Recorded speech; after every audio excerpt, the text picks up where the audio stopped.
All right, Annmarie, I have 10:02. Okay, So we can, we're go ahead. Yeah, no, I said we're gonna get started. I'm not gonna do anything much besides introduce you and say as well, if you're new to our webinar, please make sure you take use of the question and answers feature at the bottom. And then as well, the chat feature. And Jim, actually, I'm seeing what you're posting. If you could put that out to everybody rather than just the panelists. Um, in the chat feature, there is the link for closed captioning as well. I do want to note that we are recording and that this webinar will be up, usually gets up onto the ArtPride website, thanks to the great team at ArtPride later today. And with that, I know we have a packed agenda. I'm going to throw it over to Annmarie Miller, our Director of Advocacy and Public Policy, and I'll be back in a little bit. If you have questions and answers along the way, please use that Q&A feature. I will be monitoring it and popping back on for questions and answers, both for Annmarie and for our guests today. Thanks, Adam. Okay, so let's start off. This was the first slide. I was like, do I use fireworks? What do I use on this one?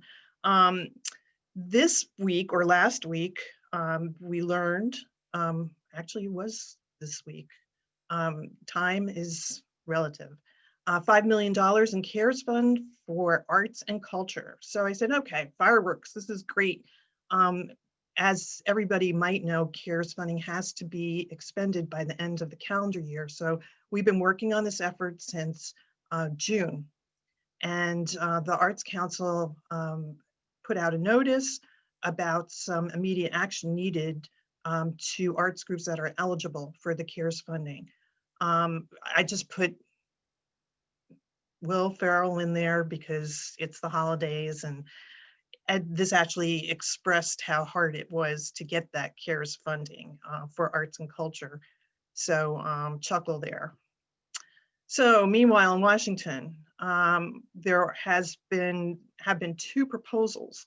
One by the Problem Solvers Caucus, which is a bipartisan, bicameral group of House representatives and senators. And they had a press conference earlier this week and announced this $908 billion proposal that has not yet made it into legislative language. This was while they were having the press conference, they were waiting for this to be printed and so that they could show how the funding they are proposing to be distributed among the different areas of need. And, the unemployment, PPP, small business loans, education, housing assistance for rental, childcare, short-term federal protection from lawsuits. But I wanted to make sure that folks saw that within the loans for small businesses, that Stages has been noted as a need, and that is tribute to the Save Our Stages coalition that's really worked hard to do that. So in response, the Senate GOP has their own targeted relief package, which has made it into a little bit more legislative language. Some of the interesting pieces of this, is the fact that they're looking at redirecting unobligated CARES funding, which, can really be helpful. A platform that they've been working on for a long time has been liability relief for businesses related to COVID. Also, similar to the Problem Solvers Caucus, the Pandemic Unemployment Assistance Extension, trying to make the unemployment, what we're hearing is a $300 rather than a $600 add-in on the extension, plus trying to extend PPP and making the process to have the loans either forgiven or extended simplified. That's the note up here on the improvements to the PPP program.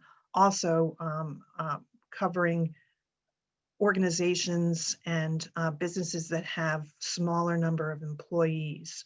As you will note on this, shuttered live venues and theaters is something that's made it into the GOP proposal as well, which is, again, a good thing. What we're hearing right now is that there have been talks for the first time since election day between Senator McConnell and Nancy Pelosi.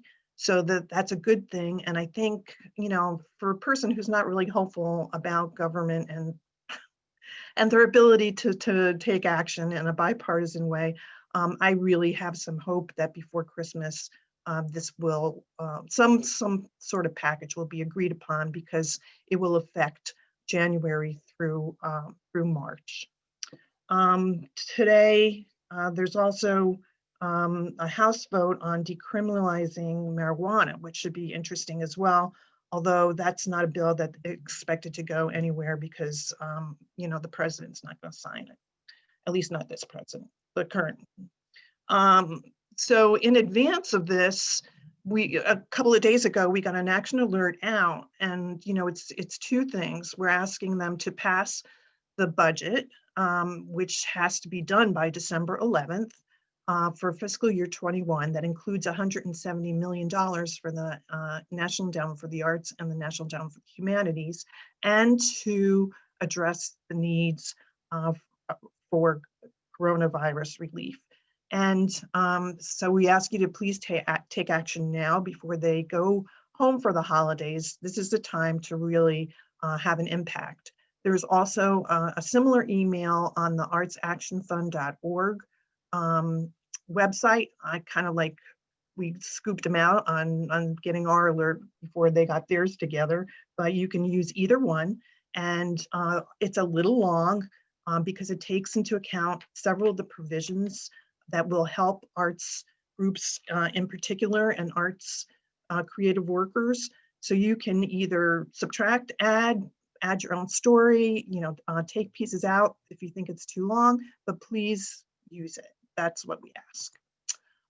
Just wanted to note that, you know, besides Save Our Stages, thanks to Steve Steiner, actually on our board from Surflight Theater, pointed out that, you know, all these other groups, advocacy groups, are popping up related to the industry. And this is a brand new one, the Costume Industry Coalition, that is trying to have some impact on coronavirus relief for the industry as well.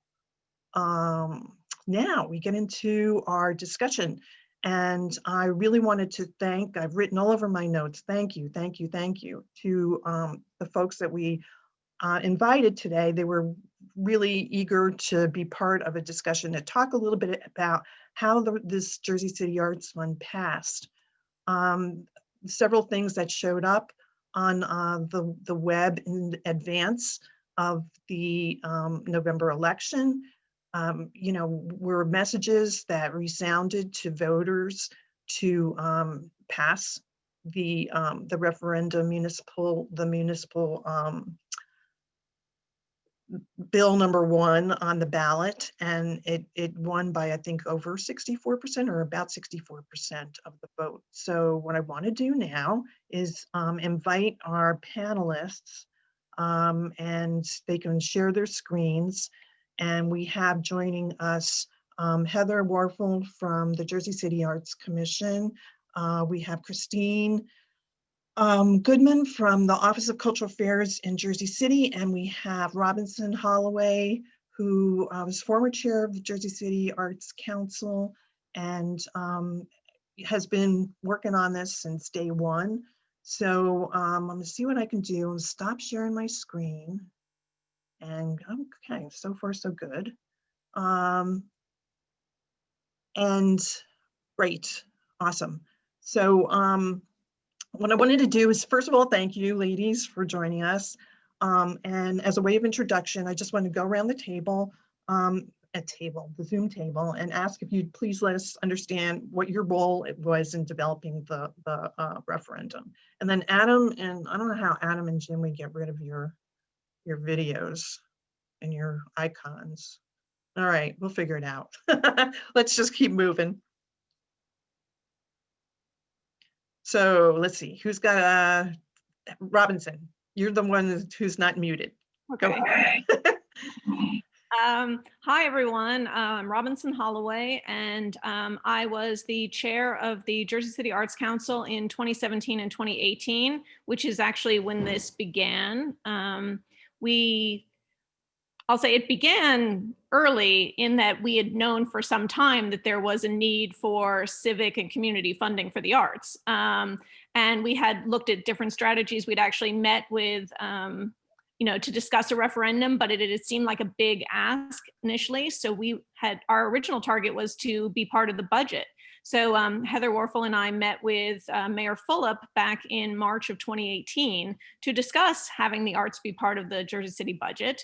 And I think we met with him for an hour and a half or so. It was a really long discussion about the importance of the arts. And I have to say, Mayor Fulop was the one who came up with the idea that we should do it as a referendum, and that because that would be more sustainable than being part of the budget, which could be cut at any time. And to his credit, he had our, I'm actually going into way more details about this than we need to in my introduction. But so I was there for that. And then, the long process, Annmarie and Christine and I were down in Trenton, and it finally got passed this year, and it was put on the ballot, and then COVID hit, and there was concern that this might not be the right year. So a group of arts organizations that I joined formed a committee to see if the measure was viable. And we spent the whole summer working on it, and commissioned a poll, which I think we'll talk about later, to show that it really was viable, and turned out to be the case. So that was my role. So Christine, you're government now. You were not for a while. So explain a little bit. Explain my role in government. So no, thanks so much, Annmarie and ArtPride for having this discussion, because the arts referendum has been a long time coming for Jersey City. And I think my connection to this story starts about 20 years ago, when I actually founded an arts organization and shepherded it through many, many years of arts funding crisis, and really coming face to face with the uphill climb that is arts funding, for the reality of arts funding, particularly through the lens of Jersey City arts organizations. So I've long been, up screaming about how we need to kind of look at what Jersey City arts organizations are facing and how we can bring in new funding streams. And also from the advocacy side, and now from the government side, it was a great opportunity to join the administration to be able to be supportive from this angle as well. So in all the many different hats that I've worn throughout the years, particularly with the arts referendum, as Robinson said, we were up in Trenton. We've been following up with legislators as this has moved through the whole process. Now working with the Arts Council and the community feedback around implementation, and then really to move this into reality, to get money where it needs to go. Heather.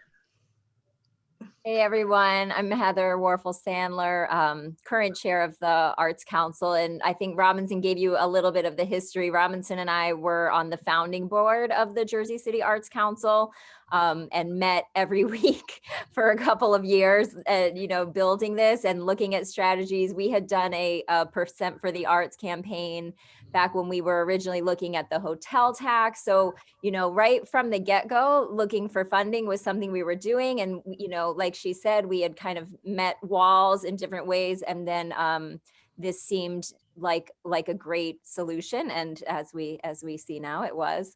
My role now as chair of the Arts Council, and, part of the Arts Council's mission from day one is really to be a voice for the arts community and to kind of be a liaison between Christine and the mayor and the arts community. So a lot of what we've been doing in the process is, just trying to keep the arts community informed, fielding inquiries and concerns and suggestions, and bringing those and trying to make sure that everyone feels represented and understands what's happening and feels a part of what's happening. Thanks. So Robinson mentioned 2018 in terms of, talking with Mayor Fulop, and I'm not sure that everybody knows that before this happened, that you needed to work with your state legislators in order to get a state bill passed that would allow the referendum to actually happen. So If you could talk a little bit about that and who were your champions on that? Well, as I said, Philip was honestly like the hero of this, and I'm not blowing smoke because he's my mayor. He really, really, from day one, he's the one who called Angela and Raj, our two assembly people, to help craft the bill. And, you know, we thought it would be fast tracked back in 2018. It wasn't. I think part of that was because we had a new governor and there were budget issues. So dealing with an arts referendum was not at the top of everybody's list. But I will say, you know, because we did have a long ranging talk about how we could fund the Jersey City arts, and that we had to go to Trenton definitely was a hurdle, but in many ways it was a really exciting opportunity. In my work now, I'm a very New Jersey statewide based arts organization, and I am really excited about the fact that this is something that can be done statewide. And I look forward to the day when every municipality can have a referendum like this. And in fact, I've already talked to 3 city council members from different cities all over New Jersey, and I know people want to do this next year. So I think that's a really great part of it. It did take a while, but on the other hand, the fact that we did it this year when things were so tough, we gave the arts the hardest test we could possibly give it. Pandemic, huge election, economic uncertainty, and the fact that it was a paper ballot, so everybody could just sit and read it before they voted, rather than just coming in and maybe flicking yes or no. So we really gave it the biggest test you could possibly give, and the arts won, which is amazing. Yeah, no, that's really, it's great. So what did you see as your most formidable challenges? Like, from government doesn't seem to be the biggest obstacle, but the public or within the arts community itself, you know, and if you could talk a little bit about that. I mean, honestly, uncertainty. This is a year unlike any other, and we really did not know, is this the right time? There were people clearly in government, but also clearly in the arts community who hesitated. Like, should we be doing this in a time when people are worried about dying, when people are worried about keeping their jobs and their homes? Is this the time? And there were, and that was a lot to fight. There were people in the arts community who knew that people were being generous to us, that who understood that the arts was suffering in a way maybe unique to other industries, and that the arts will probably be the last thing back. We'll know we're done with this pandemic when we're all crammed into a small black box theater watching modern dance. Then it'll be over. So we found that people were, to our own arts organizations, being generous. And I don't know if you want to talk about the poll now. Yeah, I don't know if anybody else has thoughts. Yeah, I don't want to keep hogging this conversation. Just one of the I think the challenges, which are going to come still in the conversation about building out how we distribute the funds, is that Jersey City, as probably most know, is like the first or second most diverse city in the country. And like, there's diversity across all, demographics. We have lots of different kinds of artists and lots of different opinions. So for the Arts Council in particular, it's challenging to try to come up with like, here is what we all think, because it's not always a consensus. And one of the challenges was in the language of the referendum, where there was a kind of clause that said in fiscal distress, the money could be redirected from the arts elsewhere. And so there was a large contingency of artists who were really concerned about that.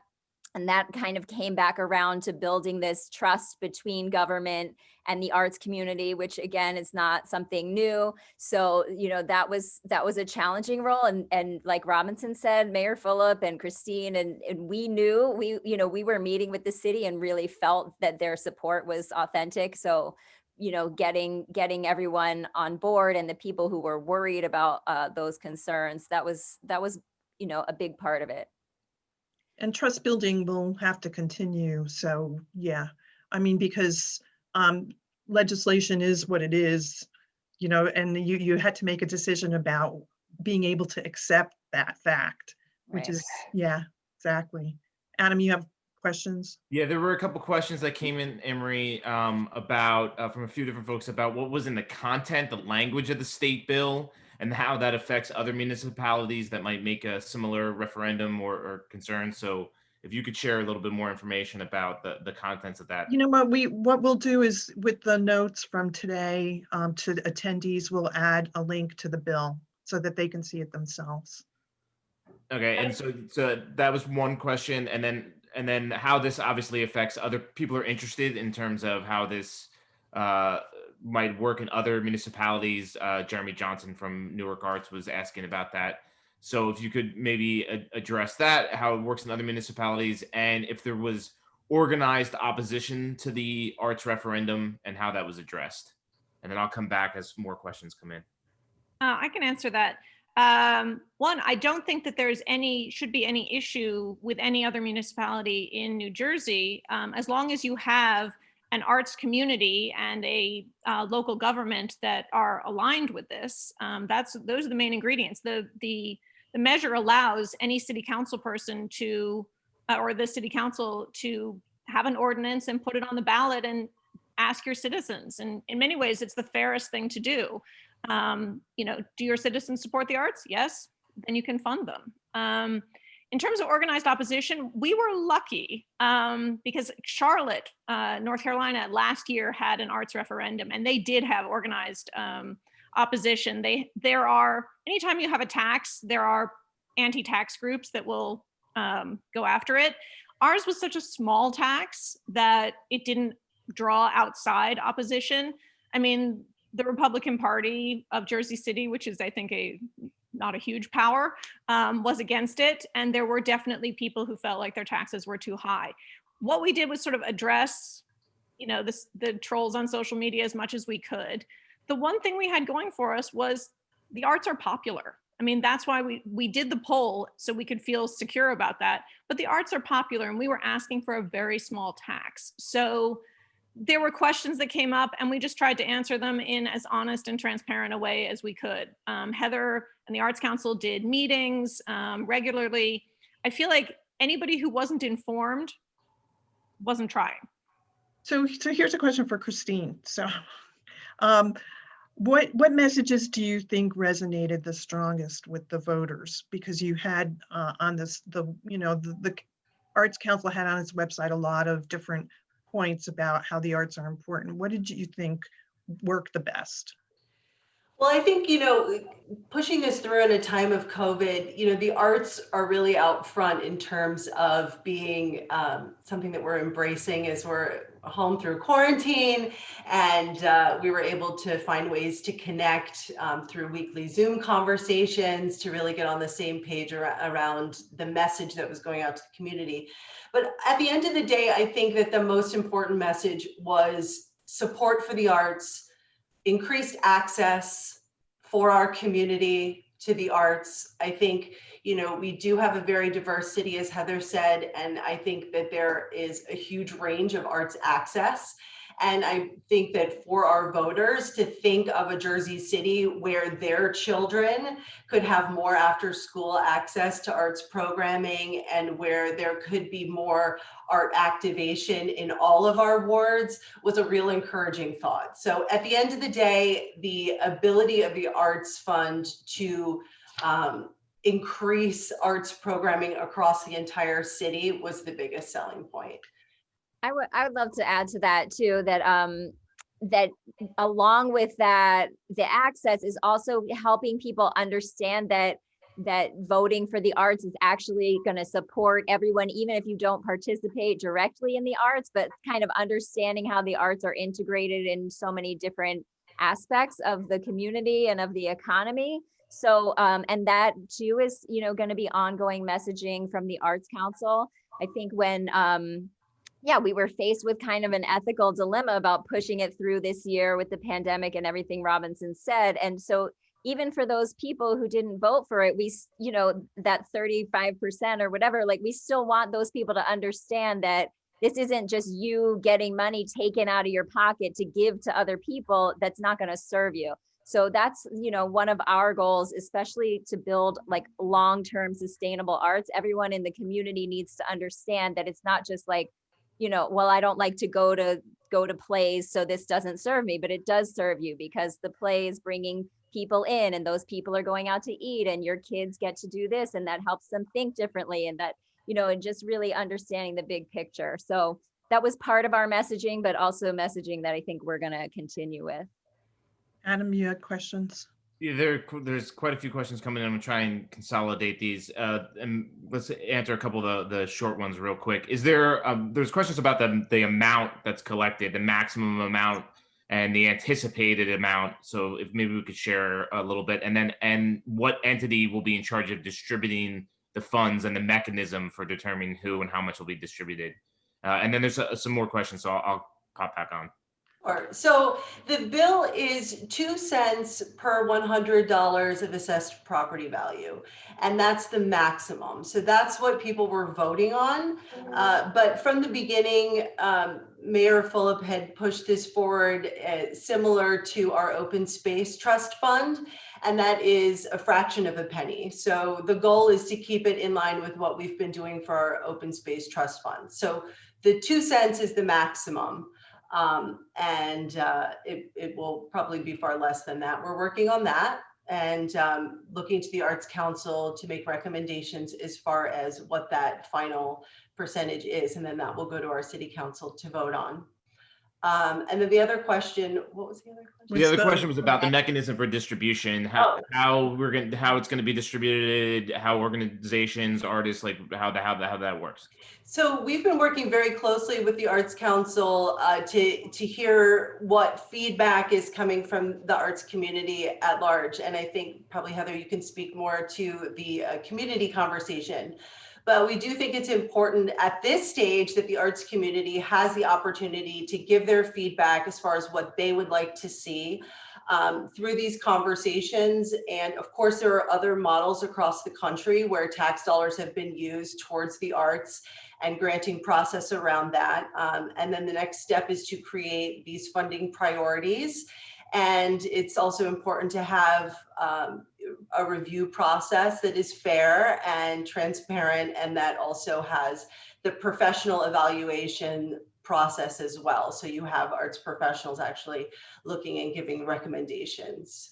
But ultimately the money's coming from the city, so it's going to be coming from the city, the Cultural Affairs Commission, right? The Cultural Affairs Office.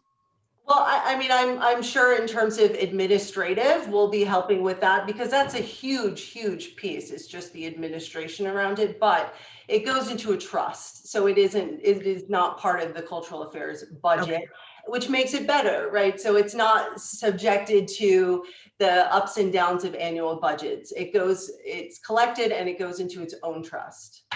Got it. That's important, because Absolutely. the structure is important.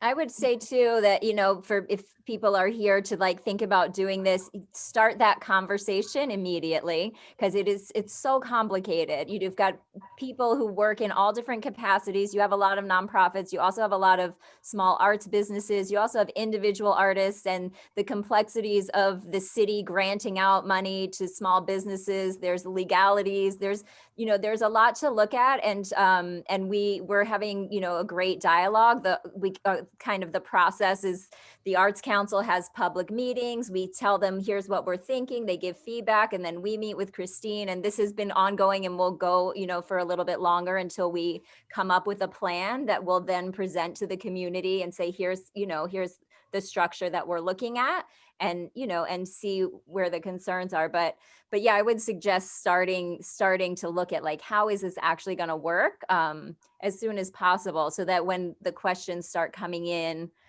you're prepared. Yeah, it'd be interesting. Go ahead, I'm sorry. Well, to the earlier point we were discussing, I mean, the idea is really this becomes something that can be replicated across the state. So from our end, we're happy to have those conversations too. If anybody has questions about what process is settled on and how this looks and how this money is actually granted out.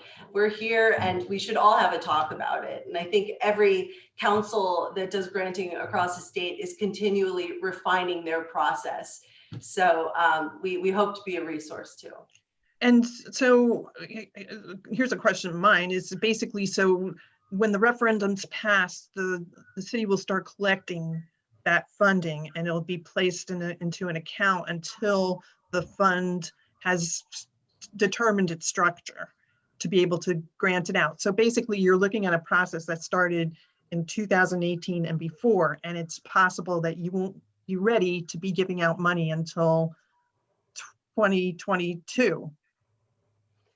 Absolutely, yes, because you have to have time for the account to accrue. Right. Yeah. So it's 4 years. Yeah, 2021. Right. 4 But years. just to say, I'm sorry, Annmarie, but No, just to say the first year was getting the state thing passed, and now that's Mhm. passed for everyone. So you can subtract that year, you know, you will, that part, a lot of that ground, those first couple of years was just getting it done at the state level. Yep. So the local level is more like 1.5 to 2 years. Yeah, you're pioneers that way. Thank you. That's right.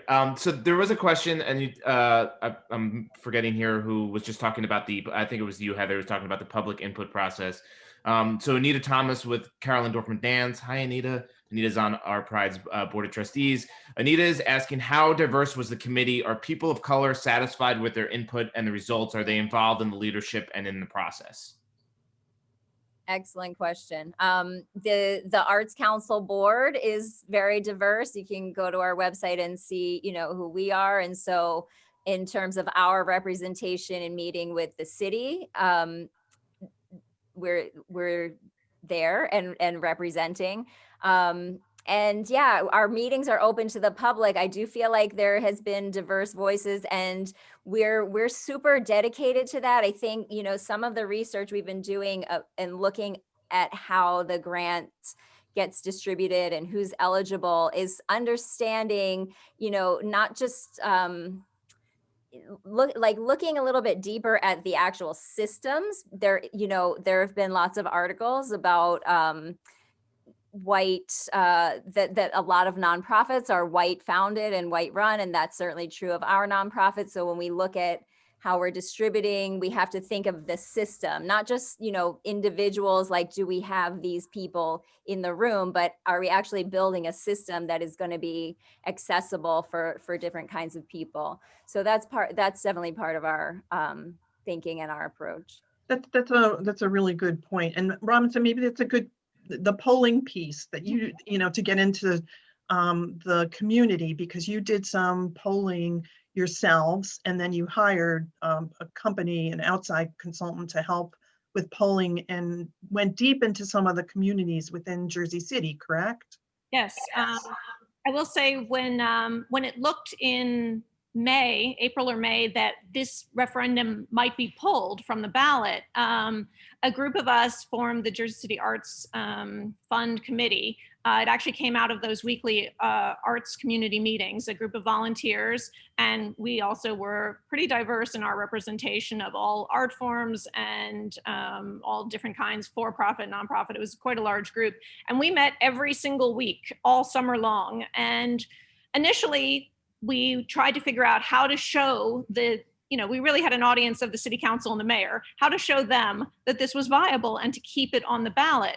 And we did do a survey, and I'm lucky that my sister-in-law is the president of the American Statistical Association. So I asked her, how can we do this without paying for a poll and make it statistically relevant? And we didn't entirely succeed that way. And we also felt that it wouldn't be convincing. And I will say Beth Cope, who is with Jersey City Theater Center and has a background in politics, from day one, it's like, we have to commission a poll. We have to commission a poll. That is the only thing that will convince politicians, is if we have a real poll. And those are expensive.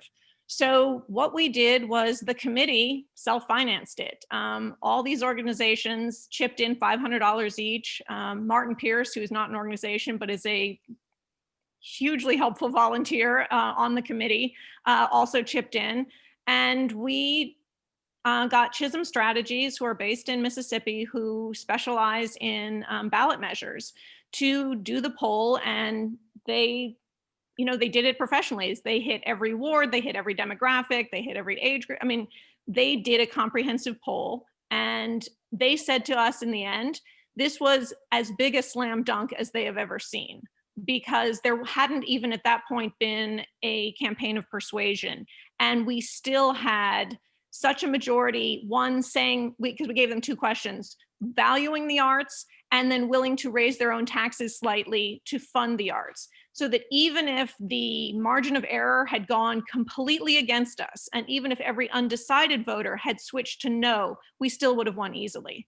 So we brought that to the mayor and the city council, and it didn't take them long to say, yep, that's pretty comprehensive. And for those people who are concerned about their own municipalities throughout the state and who don't want to raise the money for a poll because it is expensive, I did actually make a presentation to the PhD program at the University of Virginia in statistics. And those students worked on it, like, how do we do this without money? And they gave us a whole plan. And so anybody who wants it, I'm happy to share. It basically says replicate a poll by getting all your arts community out there to get demographic information and ask people the questions. And, they gave the whole thing as how you can do it. And I think the one thing the arts community has in this state is people. So you can replicate the poll without paying for it. And I have the map. But it was important for you to go into the different communities within Jersey City. We had to show, because if that was, if we, had it 90%, but we were only polling downtown, that would not have been convincing. We had to make sure that every demographic and every neighborhood was represented in the poll. And look, Chisholm, they're professional. They knew what we needed and they did it. They know a poll isn't worthwhile unless it is true to the demographic of the city. Awesome. There was a question and Robinson did a great job. You answered actually a question that I didn't even have to ask, so I appreciate that. There was a question here about the PR campaign and what was it, given that sort of the initial polling information. I know we saw some creative earlier, but if you could share that a little bit of it. And the last question, because I know we're running out of time here, and then is about are all the trust funds earmarked as passed through to the grantees, or will any of it be used to pay for staff for administration of the trust and the granting process? And I think we're going to close questions and answer questions, Annmarie, so we can stay on time. I mean, I can say that's all still in process, but part of the benefit of having the Office of Cultural Affairs assist with some of that back administration is that we could keep that fund focused on granting. So there could be other needs that arise. I mean, this is still early in the conversation of that, just in terms of how we tell the story of the money. I mean, I think it's very important that the Arts Fund communicates to the public at large where these grants are going and the impact that it's having on the city. It's so crucial in these first few years that we're telling this story. So if anything, it would be to the service of telling that story so the public could see what's happening. But in terms of staffing, I don't see it being, for an actual granting body coming out of the fund. In any case, we really do want to prioritize as much money as possible to go out in grants. So in terms of the communication strategies, because of the pandemic, and because you were dealing with this all summer, you relied heavily on social media, but were there other things, in terms of communication tools that were helpful?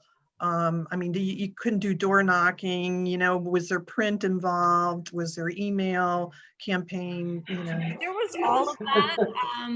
Part of the problem actually with social media is that because of this election, we couldn't boost. Like, even though I went through every hoop that Facebook would give me, and they say, oh, you can do it if you do this, and I would do this. Literally from the beginning of August on, I tried to do whatever I could. So, but luckily we couldn't boost, but we had a pretty robust campaign. And arts organizations and artists spread it. They put it in their emails. I know I put it in every email I sent out.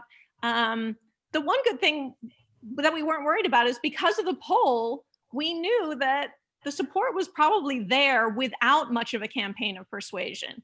And that we knew that beyond just people supporting this, we had asked in the poll what their thoughts on the importance of the arts were anyway. And we knew that something like 3/4 of the population felt the arts were really important. So we didn't really have to sell the arts that much. We just had to answer questions.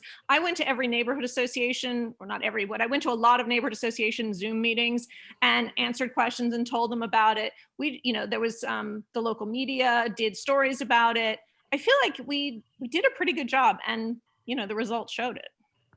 Also, the committee Robinson referred to earlier coordinated a robocall that the Jersey City Arts Council also supported. And, you were asking about like working alongside government. Mayor Fulop agreed to record that. And I think that carried a lot of weight that we had the mayor's voice on the robocall. I think that was directed at people that we knew were supportive of the referendum and just reminding them to make sure you vote and check the box. And then there were kind of 2 social media campaigns. There was like a simple one that was really, that Robinson put together. It was like, vote for galleries, vote for sculpture. And then the Arts Council had coordinated one that had more messaging around, here's how the arts are good for business. Here's how the arts are good for education. And we had support from Mana Contemporary. And so we did do some postering, and those went up around town. So there were a lot of different layers to campaigning. Yeah, and Olga Lavina from Jersey City Theater pointed out that the social justice groups you worked with too, like New Jersey Together and I Love Greenville, and which it's great because it has the cross-sector relationship between the arts and everything else. And Meredith is in there. Meredith has talked about the website, social media campaign. She put some links in there. So that's in the chat box. That's great. I also had to laugh because I know there was a huge plan to get out to all of our festivals and street fairs. I mean, Jersey City has a lot of parades and flag raisings, and there were definitely coming into this year big plans for being out in the community and having those face-to-face conversations. So I think, it's real kudos to the arts community for organizing in the face of all this year's challenges. More info to follow up with us at jerseycitycouncil.org. Heather said, that'll be ongoing. Adam, any other questions before we wrap up? I know I said no more questions, but Jonathan Spinner always comes with good questions, and I think these are actually a good topic. 2 questions, one from Jonathan Spinner, one from Jeremy Johnson, but they're both concern questions, to be honest with you. So Jonathan says, we just had the state sweep away cultural trust fund millions of dollars. What guarantees are in place to make sure this doesn't happen with this fund? And Jeremy Johnson, in the same way of concern, if more cities are successful at local arts referendum, will the state level funding be jeopardized? So the protections about the Jersey City Fund and how that reflects the protections for other locations. And then if this is happening all over at local, do we have to worry about the State Arts Council? Yeah, and then those are good questions because, $4 million was taken out of the Cultural Trust this year. And, in order for the Arts Council to have $3.8 million of an increase.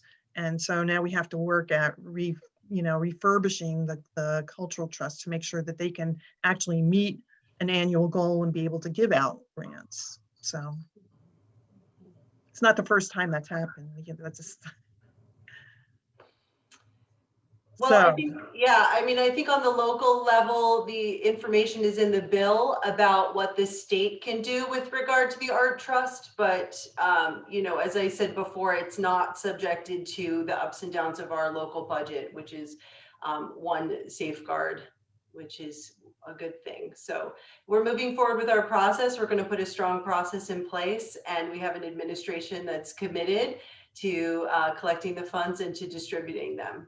So I think, your mayor's not going anywhere for the immediate future. we're committed to the process. So I just want to add to that, one of the concerns that our community, even before I started working with the Arts Council, has expressed is that Hudson County does get such a small amount from the state. And as anyone who runs nonprofits knows, it's kind of like you have to have a certain amount in your budget in order to be eligible for certain grants. And so the idea here being that if the local groups are getting more money from the locally, they're getting more money from the trust, they'll be able to expand their budget and then be eligible for more money from the state. That's our ideal scenario and outcome. Yeah, what's really interesting is, with COVID now and the fact that there's so much need, and the rebuilding that's going to be necessary in the near future to get back to where we were before, I don't think there's going to be a need issue. And just reminding folks that Middlesex County had their own referendum, back, I don't know, it's probably like 7 years ago, and they have a ton of money coming into Middlesex County specifically, but it has not, affected their Arts Council granting in any way. It's what's interesting, I think, to Robinson's point, is that some of the groups that actually have been contacting her have been coming from Bergen County, and Bergen County has been one of the other counties that have been complaining, rightfully so, and in many ways, that they don't receive their fair share of state Arts Council funding. And it has a lot to do with the localized base of their organizations that may not be eligible for state Arts Council funding directly. So, I'm not so sure that worry is as pressing as it might be, maybe in a situation where there's too much money that we have to give away. And I think, we're in a position here in Jersey City where our arts organizations need to grow their capacity to be more competitive, to draw that funding, and to really, this is a great piece in the story of turning the tides for local corporate funding too, and just giving culture in general in Jersey City. This is something that, it's a conversation that's been evolving for many years, but, by saying as a city, we prioritize the arts and we value the arts, our hope is that we aren't in a position where we are floating organizations, but we are helping them be more competitive on the statewide and the national level. And that we do see a changing tide of the corporations that are here in Jersey City, setting the same priority that we are. It seems like a really good stopping point, a way to say thank you. I realize we're 3 minutes over our time here. And so thank you all on a Friday morning for coming together. And Adam, we good? Okay. Let's see if Thank I can. you. I just wanted to say thank you as well. Yeah, thank you so much. Everybody in Jersey City. Really appreciate it. And I think this will really help folks, who are thinking about it, and knowing that you're so open to be able to talk to them about the process is really helpful. Thanks. So have a great weekend. Thank you. So let's see if I can share my screen again. I don't know. We're going to give it a shot. Stop share. Of course, it's not going to work. Let's try one more time. That looked like it worked there for a second. Yeah, but it's not going forward. Okay, so I am going to stop share. And basically the final is just to remember our resources. Keep Jersey Arts Alive for data on the arts all over the state, including your county. Jersey Arts Events, and Jersey Arts Events at home now and live. Also, I had a couple slides here that we're in our own annual fund campaign. So don't forget ArtPride, who's been delivering you the webinars on Friday mornings. This is number 19. Who knew that we'd be doing this? But I think they've been helpful to a lot of folks. And if they have been helpful, please fill out the poll. Everybody have a really good holiday. I think we're going to be back right after the new year. So in the middle of all of this craziness, please stay safe, be well, and keep doing the arts. Thank Stay you. well, everyone. Thank you. Thank you, Annmarie. Thank you to everyone out there. We appreciate it. Take care.